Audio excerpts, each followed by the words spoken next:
So thank you for taking the time to answer questions for our middle school students today. I'm sorry that you were unable to be part of the panel tonight as you were obligated elsewhere, but I really appreciate the opportunity to have our students hear directly from you.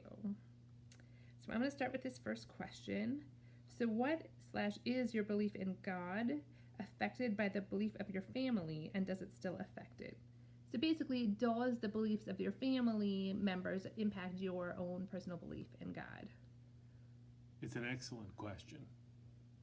And I think quite often about the time in my earliest portion of life when my parents went to services quite often, and my experiences at prayer or when God was lifted up by name in some fashion were connected so deeply to the feeling of being close up to my parents, the way you are when you're a young child. Literally hearing the sound of my mom singing the Shema against the nape of her neck, standing when they would stand, or being held up by them, and imagining that perhaps God was in the air around the sanctuary. In other words, something invisible, but some force affecting the meaning of our prayer. Those memories still are with me, and so I would say they absolutely do still affect me, because I think all of us crave the ideal that there is some force beyond us that supports our longing to feel connected, to feel that our prayers are sacred and being heard by someone in some way, if only by the people around us. And my dad's no longer with us on the earth, but the fact that he can still affect me because I continue to remember as a prime experience praying and being connected the way that he prayed.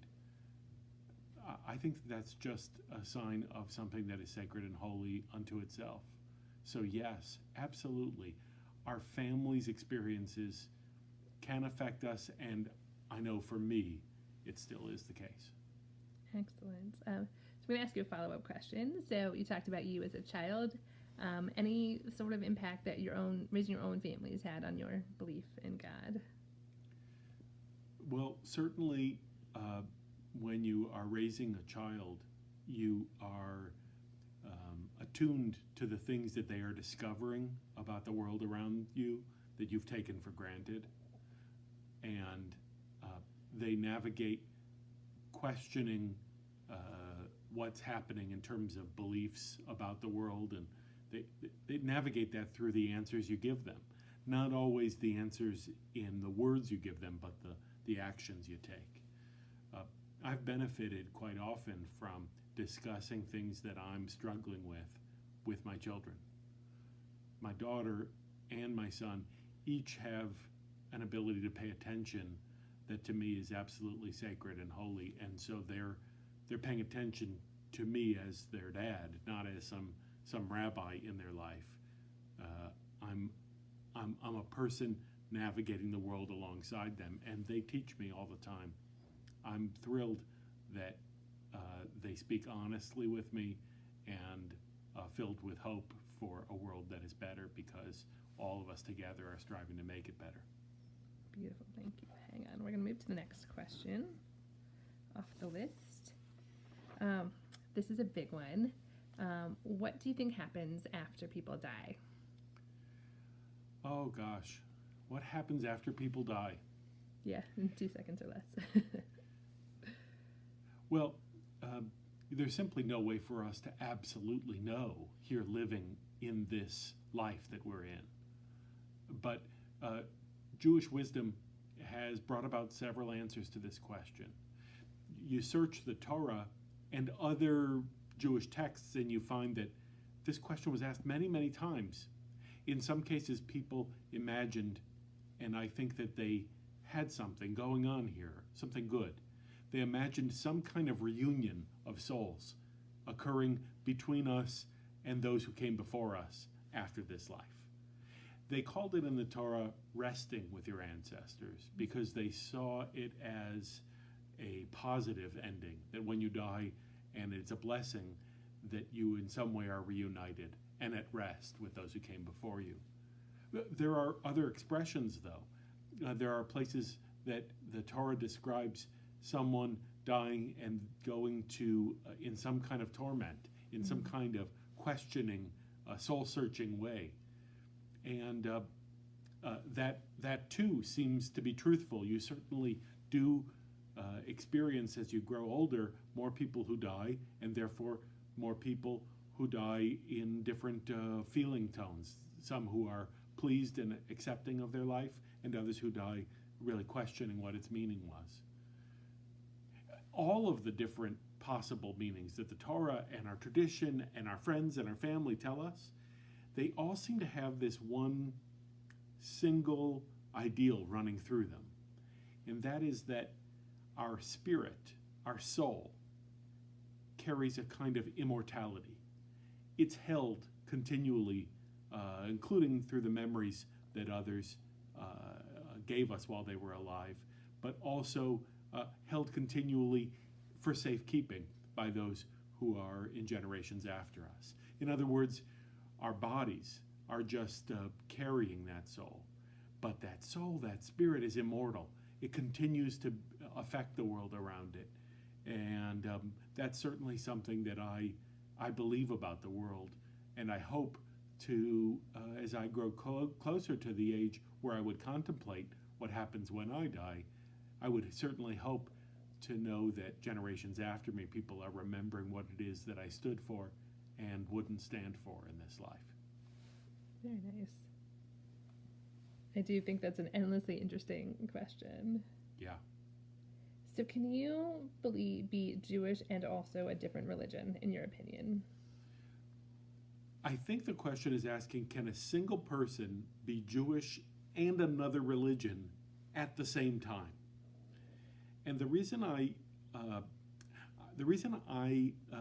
some real caution about this idea that you can be both Jewish and another religion at the very same time is that Judaism is not singularly a religion.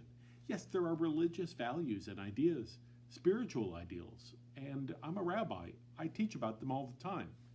But Judaism is also a culture. It is a civilization, a nationality, a form of speaking and remembering and sanctifying life that goes beyond strictly the religious values that Judaism teaches. And so I think it really depends on how you see Judaism. If you look at it as a religious ideal, and strictly that, then it's hard to say that you could be both Jewish and, let's say, Muslim or Hindu at the same time, because the beliefs, they reject one another. That doesn't mean that they don't accept the validity of how others view and worship, but they reject one another in terms of their core ideals. But having said that, so many people in my life and in the life of our community in the synagogue have adopted Judaism as the broad culture of their household, have experienced Judaism as the primary path of the way that they're living and managing each day, and yet have another culture born of a different religious tradition that is welcome and respected in their household. And that, I think, is possible. In fact, I've seen it work. It's hard work, but it does work that when people determine, all right, so in our household, Judaism is going to be the culture that we've adopted. Or, frankly, that Catholicism is going to be the culture that we've adopted, but we're going to respect Judaism, or we're going to respect Catholicism in our household. I think that's possible at the same time. It's a distinction with a difference to ask, what does Judaism and another religion have in common? Because Judaism is not strictly a religion. Very nice. And so, what do you personally question about God?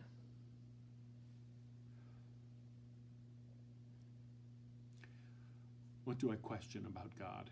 Yeah. It may come as a surprise to our students in the middle school program, but I'm constantly questioning about God.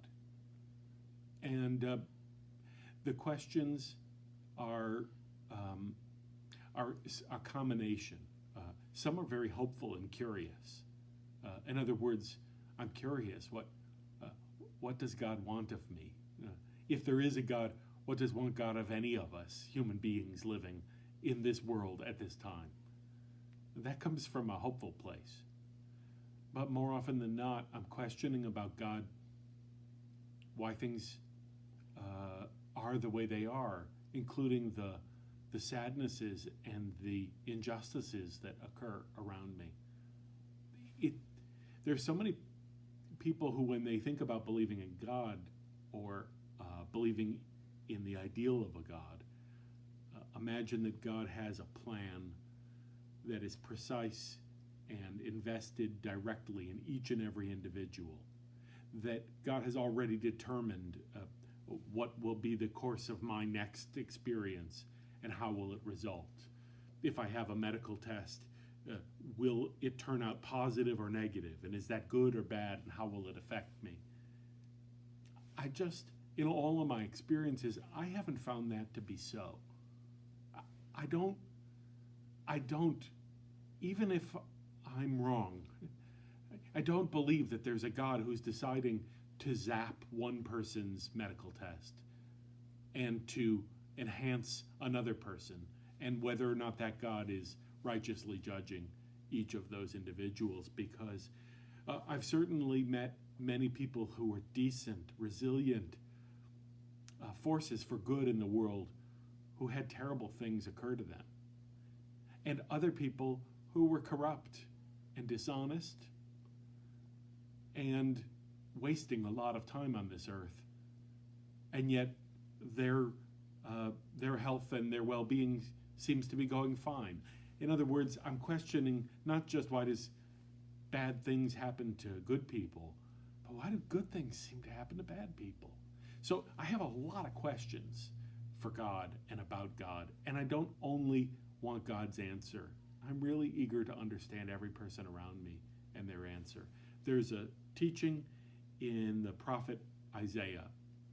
It says that when you are someone who is looking for justice and looking to understand what is eternal in the world, that you should begin by looking to the rock from which you were hewn, to the quarry out of which you are dug. I like that imagery very much, because the rock to me is God, the rock of my life, the bedrock of my existence. But the quarry, that's every person I encounter. And I'm eager to figure out all of these questions that I have for and about God with other people.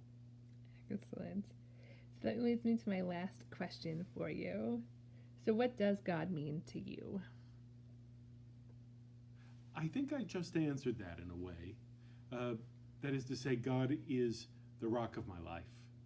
The practices that are directed towards me paying attention to what's occurring in each and every moment, to the best of my ability. I certainly fail at that as often as I succeed, or even more often than I succeed. But God is that force that's directing me to pay attention, to recognize my aliveness in this moment, and all the different ways that that can have an effect on the world, for the good or potentially for something that is corrupt and dishonest. And you have to pay attention that way. It's your job, not God's, at least to my mind, to see how you conduct yourself. We have a lot of free will. God isn't determining everything that I do.